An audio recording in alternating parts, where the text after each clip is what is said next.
दोस्तों, doctor APJ Abdul Kalam का नाम जब भी हम सुनते हैं, जब भी उनका चेहरा हमारे जेहन में आता है, उनके प्रति आदर और सम्मान के भाव अपने आप ही उत्पन्न हो जाते हैं। उनकी सादगी और महानता के बारे में जानकर आंखें नम हो जाती है कि कोई इंसान ऐसा भी हो सकता है। आज मैं आपको उनके जीवन से जुड़ी कुछ ऐसी बातें बताऊंगा जिसे जानकर, जिससे प्रेरणा लेकर आप भी अपने जीवन को सही मायने में सफल और सार्थक बना सकते हैं।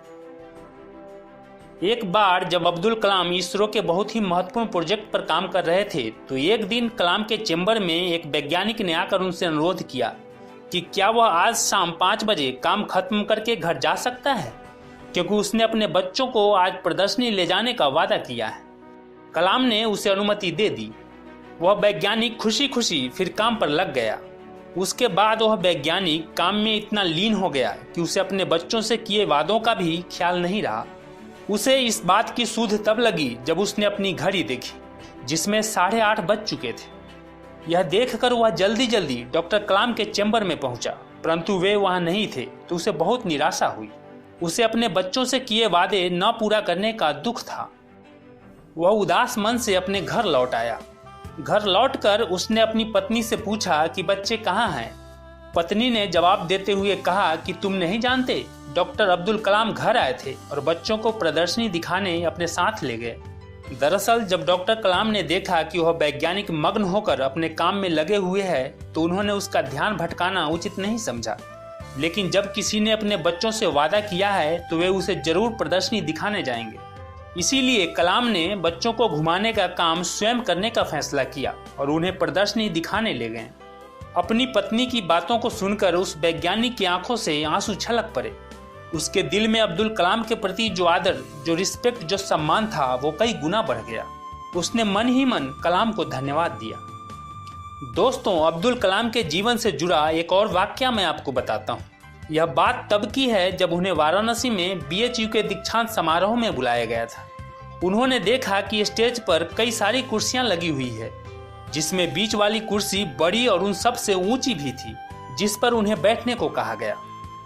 परंतु कलाम साहब ने उस पर बैठने से मना कर दिया और कहा कि मैं भी आप लोगों के बराबर का ही व्यक्ति हूँ। अगर सम्मान करना है तो इस पर कुलपति जी को बैठाइए। फिर ऊंची वाली कुर्सी स्टेज पर से हटा दी जाती है, जिसके बाद अब्दुल कलाम सबके समान वाली कुर्सी पर ही बैठते हैं। दोस्तों, अब्दुल कलाम अपने जीवन में खुद को कभी बड़ा व्यक्ति नहीं मानते थे। वे अपने आप को सबके बराबर एक समान समझते थे और अपनी इसी समानता के भाव के चलते अब्दुल कलाम साहब कुरान और गीता दोनों का अध्ययन करते थे। उनके नज़र में कोई भी ग्रंथ छोटा या बड़ा नहीं था, बस ज्ञान जहाँ से भी मिले ले लेनी चाहिए, यही उनकी सोच थी।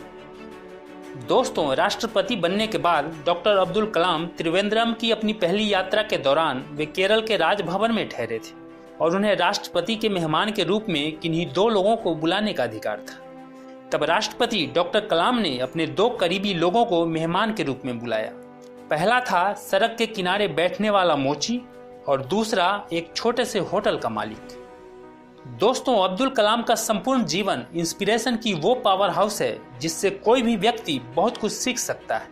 अपने अंडर काम करने वाले वैज्ञानिक के बच्चों को प्रदर्शनी दिखाने की बात हो, या दीक्षांत समारोह में एक समान कुर्सी पर बैठने की बात हो, या फिर राष्ट्रपति मेहमान के रूप में सड़क के किनारे बैठने वाले मोची और छोटे से होटल के ऑनर को बुलाने की बात हो, इन सब से ये बात साफ झलकती है कि अब्दुल कलाम किसी को भी अपने से छोटा नहीं समझते थे और यही बात उनको और महान बनाती है। छात्र हों, युवा हों या कोई और, हम सभी को अब्दुल कलाम से सीख लेते हुए किसी को भी अपने से छोटा समझने की भूल नहीं करनी चाहिए, क्योंकि हर इंसान में इतनी क्षमता होती है कि वह अपनी स्थिति, अपने हालात को बदल सकता है।